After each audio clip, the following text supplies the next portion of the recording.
ہمارے بھائی کا سوال بہت اہم ہے. یہ سوال عام طور سے آتا رہتا ہے. وہ یہ ہے کہ کوئی کینسر پیشنٹ ہے یا کسی موذی بیماری کا کوئی شکار ہو گیا ہے یا کوئی بچی ایسی ہے جس کی شادی نہیں ہو رہی ہے، تو ایسی جگہوں پر کیا سود کی رقم کا استعمال کیا جا سکتا ہے یا نہیں کیا جا سکتا؟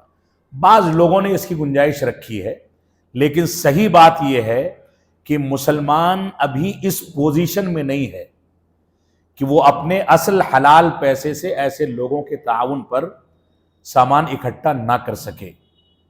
یہ ایک بہت بنیادی مسئلہ ہے. ہم اصل میں کرتے کیا ہیں؟ ہمارے پاس اتنا امکان ہے کہ ہم کسی کی شادی کرا دیں، خود نہ کرا سکیں، 10-20 لوگ مل کر کے بڑے آرام کے ساتھ کسی بچی کی شادی کرا سکتے ہیں، کسی کینسر پیشنٹ کا علاج کرا سکتے ہیں. یہ ممکن ہے. مسلمان اتنی خراب پوزیشن میں نہیں ہے، بلکہ ہندوستان کا مسلمان ماضی کے بالمقابل اقتصادی لحاظ سے بہت مضبوط ہوا ہے. یہ اللہ رب العالمین کا فضل ہے. لہذا مسلمانوں کا آپس میں دوست و احباب کے ذریعے ایک فنڈ ایسا ہونا چاہیے خیری کاموں کے لیے، جس کے ذریعے وہ لوگوں کو تعاون کریں. یہ مشکل کام نہیں.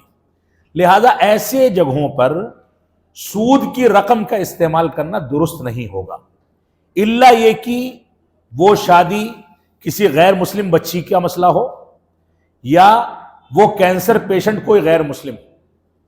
غیر مسلم اگر ہے تو سود کی رقم اس پر استعمال کر سکتے ہیں یا اس کی شادی کرا سکتے ہیں. مسلمان ہے تو ہمیں، اگر غریب ہے تو زکوٰۃ کے پیسے سے یا اصل پیسے سے اس کے علاج کا انتظام کرنا چاہیے.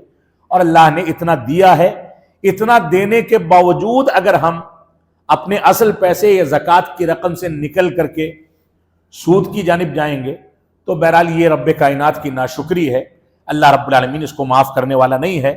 ہمیں اس سے پرہیز کرنا چاہیے.